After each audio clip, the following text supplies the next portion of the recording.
ये कार्यक्रम सत्य घटनाओं से प्रेरित है। जिनके साथ ये घटनाएं घटी उसकी वास्तविकता उन्हीं तक सीमित है। भूत प्रेतों और असामान्य विषयों के होने पर चैनल कोई दावा नहीं करता और न ही प्रोत्साहन करता है।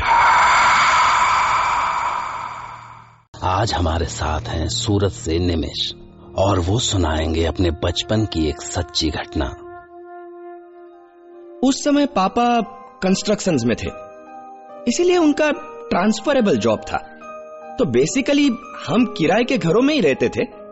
मम्मी तो बचपन में ही ऑफ हो गई थी, इसीलिए पूरा इंडिया में हम फादर एंड सन घुमा करते थे। जब मैं कुछ 10 साल का था तब पिताजी का ट्रांसफर गोंधल में हुआ। गोंधल सूरत के पास है, कुछ 2 घंटे की ड्राइव पर। हम जब सुबह वहां पहुंचे तो होटल रूम्स बुक थे, इसीलिए जिस हवेली में काम था ना, वहीं पर हमारे लिए रूम खोल दिया गया। The Haveli was awesome. कुछ लोग ये भी कहते हैं कि ये हवेली हॉन्टेड है। तो हम ऐसे महल में सेटल हो गए। जब मैं रूम में पहुंचा ना, तो वहां एक आया ने मेरा स्वागत किया। केम छो निमेश बाबा, आपके पापा ने मुझे आज ही काम पे रखा है आपका ख्याल रखने के लिए। आप मुझे दाइमा कह सकते हैं। Personal caretaker? वाह, मेरा रूम टॉप क्लास, बढ़िया बेड ने एक प्यारी अलमारी। मैंने सबसे पहले सारा ड्रॉवर्स खोल दिया। एक प्यारा सा गुड्डा था, गुजराती वेशभूषा में। Welcome gift and all. वाह, मैंने तुरंत उसे उठाकर अपने पास रख लिया। तो घर में सब एकदम एवन था। लेकिन रात को गड़बड़ शुरू हो गई। डिनर के बाद जब मैं अपने बेडरूम में गया तो देखा मेरे बेड पे चादर ओढ़ के पहले से ही कोई सोया हुआ था। पहले लगा पापा है। मैं बेड की तरफ बढ़ा, तब ध्यान गया कि जो सोया था उसकी हाइट तो कम थी, मतलब पापा नहीं थे।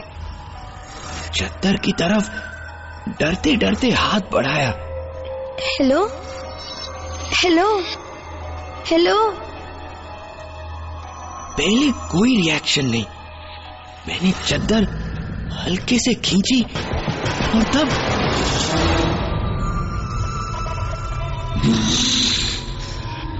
कौन छे तू? अने देबू क्या छे? कहाँ है देबू?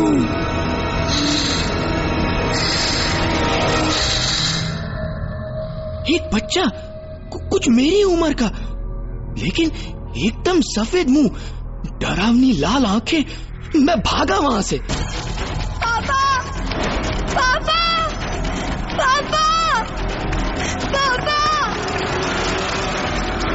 क्या हुआ निमेश? सोचे। बोलो ना बाबा, क्या हुआ? पापा और दाइमा दौड़ते हुए मेरी तरफ आए। पापा ने मुझे गोद में उठा लिया। दाइमा मेरा सिर सहलाने लगी। मैंने रोते हुए कहा, पापा पापा रूम में भूत है। पापा पापा रूम में भूत है। तो पापा ने कहा, क्या? अच्छा, चलो बताओ कहाँ है। चलो चलो चलो बताओ। उधर। हम रूम में गए। यस, आप लोग समझ ही गए होंगे। मेरा रूम एकदम परफेक्ट कंडीशन में। बोलो, बिस्तर में भी चादर तकिया, जैसे किसी ने हाथ भी नहीं लगाया होगा। नहीं पापा, यहीं पर था, भूत था, मेरे जितना ही था। भाई क्या बात है, यहाँ के भूत भी कस्टमाइज्ड हैं। साइज मैच करके आते हैं, नहीं? बेटा, कोई भूत वूत नहीं है। चलो आप सो जाओ। चलो चलो चलो चलो। पापा, क्या मैं आपके साथ सो सकता हूँ? Nimesh, you are a brave boy ना। समझो बेटा, अगर आज रात में तुम्हें अपने पास ले गया तो ये स्टूपिड डर तुम्हारे अंदर बैठ जाएगा। Fight it out tonight. कल सुबह तक सब ठीक हो जाएगा। ओके पापा। गुड नाइट बेटा, ब्रेकफास्ट पे मिलेंगे। Okay bye. पापा पापा। पापा चले गए, बस मैं रूम में अकेला। और इतने में बाथरूम से कुछ आवाज आई, जैसे वहां कोई है। और और नल खोल रहा है। अब क्या करूं?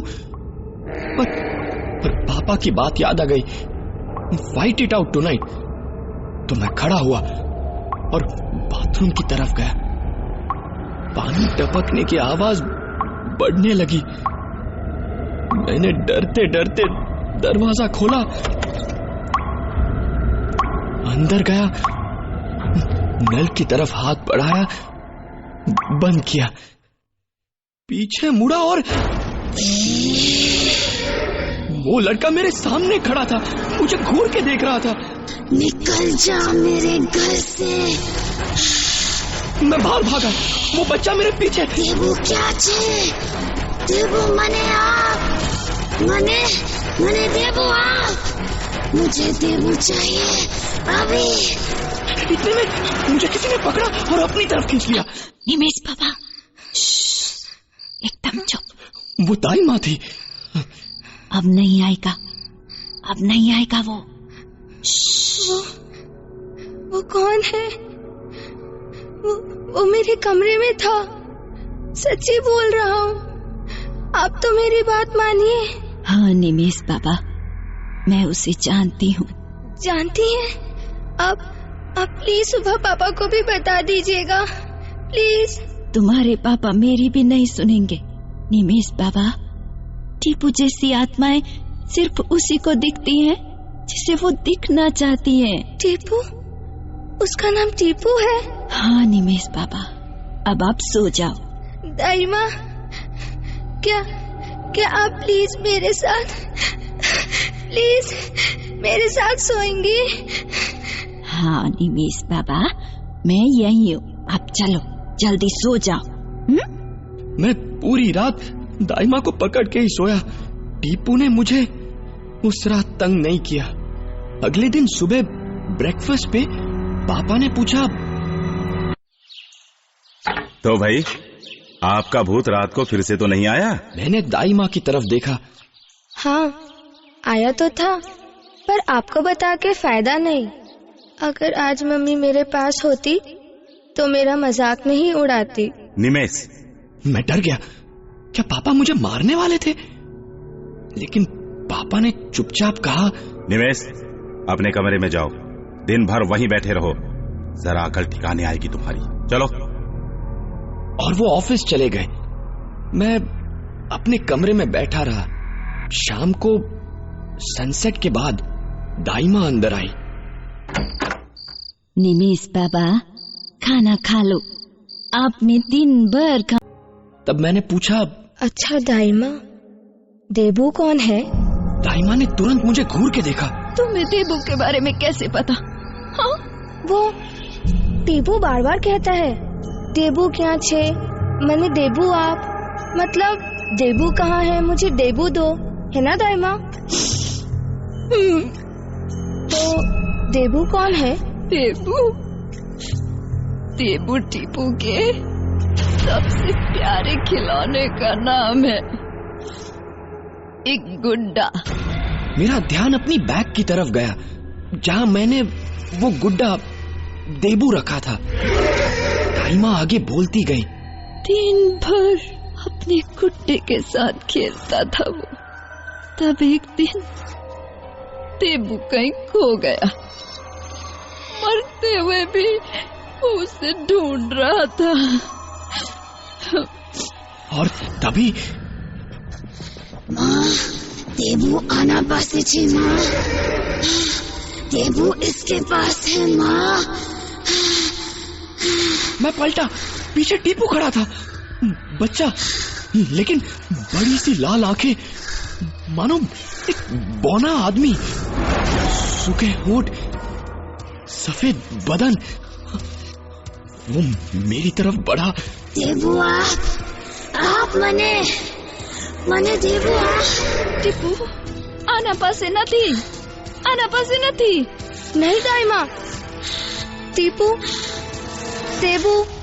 देबू मेरे पास है, मारा पास छे। और अचानक मानो मैंने असली टीपू का चेहरा देखा। हाँ? क्या? देबू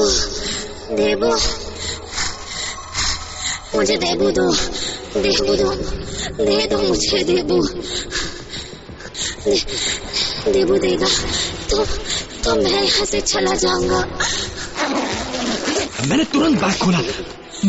वो गुड्डा उसकी तरफ बढ़ाया। टीपू ने वो गुड्डा अपने हाथों में ले लिया और मानो एक ही पल में टीपू बच्चा बन गया। देबू, मेरा देबू। उसने एक नजर अपनी माँ को देखा, टीपू, प्यार से, मेरा टीपू। लेकिन जब तक दाइमा उसकी तरफ हाथ बढ़ाती वो खिड़की की तरफ गया और बाहर चला गया। टीपू। दाइमा ने मेरी तरफ देखा। उस उम्र में मैं समझ भी नहीं पाया, पर दाइमा की आंखों में प्यार तो था, पर आदर भी था। मानो वो मुझे थैंक यू बोल रही हो। टीपू को मुक्ति मिल गई थी। उस पूरी रात भर दाइमा वहीं खिड़की के बाहर देखते हुए रोती रही। सुबह मेरी आंखें खुली, दाइमा खिड़की के पास ही खड़ी थी। आंखों में आंसू अभी भी थे। इतने में अचानक मेरे कमरे का दरवाजा खुला। पापा थे, मेरे लिए नाश्ता लेके आए थे। मैं कुछ कहूं उससे पहले ही उन्होंने मुझे गले लगा लिया। आई एम सॉरी बेटा, मुझे गुस्सा नहीं करना चाहिए था।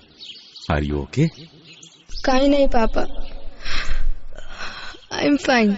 अच्छा चलो, मुझे अब बताओ तुम्हारे भूत की कहानी, और उसके बाद इफ यू वांट हम यहाँ से सच में चले जाएंगे बेटा। इट्स ओके पापा, सब ठीक हो गया है। पता है, उस भूत का नाम टीपू था। टीपू? ओके। सच्ची में पापा, लेकिन वो ना सिर्फ अपना गुड्डा ढूंढ रहा था। पता है, मैंने उसकी मदद की। वो अब किसी को तंग नहीं करेगा। मेरा बहादुर बेटा, गुड वर्क। तुमने तो सब अकेले ही कर दिखाया। अकेले कहाँ, दाइमा के साथ। दाइमा?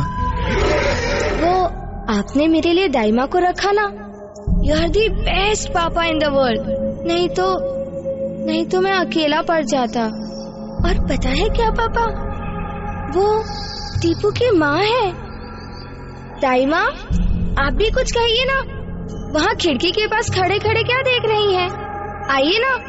दाइमा चुप रही, मुस्कुराती रही, लेकिन पापा के चेहरे से मुस्कान उड़ गई। बैग्स पैक करो निमेश, हम यहाँ से जा रहे हैं अभी। पर कोई सवाल मत पूछो, बैग्स पैक करो जल्दी। बट वाई पापा? क्योंकि मैंने तुम्हारे लिए कोई दाइमा नहीं रखी थी। और वहां खिड़की पर दाइमा चढ़ गई। उन्होंने अपने सफेद बाल खोले, मेरी तरफ मुस्कुराई। उस मुस्कान में एक माँ का पागलपन था। उन्होंने अपनी बाहें खिड़की पर खड़े होकर फैलाई, खिड़की के बाहर कूद गई।